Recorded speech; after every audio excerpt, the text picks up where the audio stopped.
बहिरी ससाणा हा जगातील सर्वात वेगवान पक्षी आहे। बहिरी ससाणा हा भारतात अतिशय दुर्मिळ पक्षी असून ससाणा जातीतील शिकारी पक्षी आहे। बहिरी ससाणा हा पक्षी इंग्रजीत पेरेग्रीन फाल्कन या नावाने ओळखला जातो। बहिरी हा शब्द अरबी भाषेतील बाहिरी शब्दावरून आलेला असून त्याचा अर्थ हुशार असा होतो। बहिरी ससाणा याचे शास्त्रीय नाव फाल्को पेरेग्रिन्स आहे। गडद हिरव्या रंगाचे टोकदार पंख, चपळ शरीर व अतिशय वेगवान हालचाली करून उडणाऱ्या पक्ष्यांची शिकार करण्यात कुशल आहे। डोळ्याच्या बाजूचे पिसांचे कल्ले यांवरून हा पक्षी ओळखता येतो। त्यांच्याकडे उत्कृष्ट दृष्टी आहे, ज्यामुळे त्यांना आकाशातून त्यांची शिकार शोधण्यात मदत होते। या पक्ष्यांना तीक्ष्ण ताल आणि एक आकडी चोच असते, ज्याचा वापर ते कबूतर आणि बदके यांसारखे इतर पक्षी पकडण्यासाठी आणि खाण्यासाठी करतात। आखाती देशात याला माणसाळवून शिकारीसाठी वापरतात। बहिरी ससाणा अंटार्क्टिका सोडून प्रत्येक खंडात आढळून येतो। बहिरी ससाणा आपल्या शिकारीचा पाठलाग आकाशातून सरासरी 250 ते 300 प्रति तास एवढ्या वेगाने करू शकतो। बहिरी ससाणा चट्टानांवर किंवा उंच इमारतींच्या घरट्यात राहतात, त्यामुळे त्यांना शिकारीसाठी सोयीस्कर बनते। ते आयुष्यभर सोबती करतात आणि बऱ्याचदा दरवर्षी त्याच घरट्याच्या ठिकाणी परत येतात।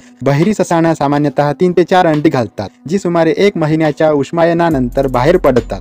एकेकाळी हा पक्षी अतिशय दुर्मिळ झाला होता, परंतु 70 ते 80च्या दशकात या पक्षाच्या संख्येने पुन्हा उचल घेतली आहे। दुर्मिळ होण्याचे मुख्य कारण DDT या कीटकनाशकांचा मोठ्या प्रमाणावरील वापर होता। त्यांच्या चेहऱ्यावर एक विशिष्ट काळ्या मिशीचे चिन्ह आहे। बहिरी ससाणाच्या नाकपुड्यांमध्ये एक विशेष हाडाची रचना असते, जी त्यांना उच्च वेगाने डायव्हिंग करताना श्वास घेण्यास मदत करते। त्यांच्याकडे लांब टोकदार पंख आहेत, जे त्यांना हवेत सहजतेने उडू शकतात आणि सरकतात। ते तज्ञ शिकारी आहेत, अनेकदा अविश्वसनीय वेग आणि अचूकतेने त्यांच्या शिकारांना मारतात। हे पक्षी वेग, शक्ती आणि स्वातंत्र्याचे प्रतीक म्हणून अनेक संस्कृतींच्या लोककथा आणि पौराणिक कथांमध्ये वैशिष्ट्यीकृत आहेत। त्यांना ऐकण्याची तीव्र भावना आहे, ज्यामुळे त्यांना त्यांच्या शिकारचे आवाज ओळखण्यास मदत होते। हे भव्य पक्षी लहान पक्ष्यांची लोकसंख्या आणि कीटक नियंत्रित करून संतुलित परिसंस्था राखण्यात महत्त्वपूर्ण भूमिका बजावतात।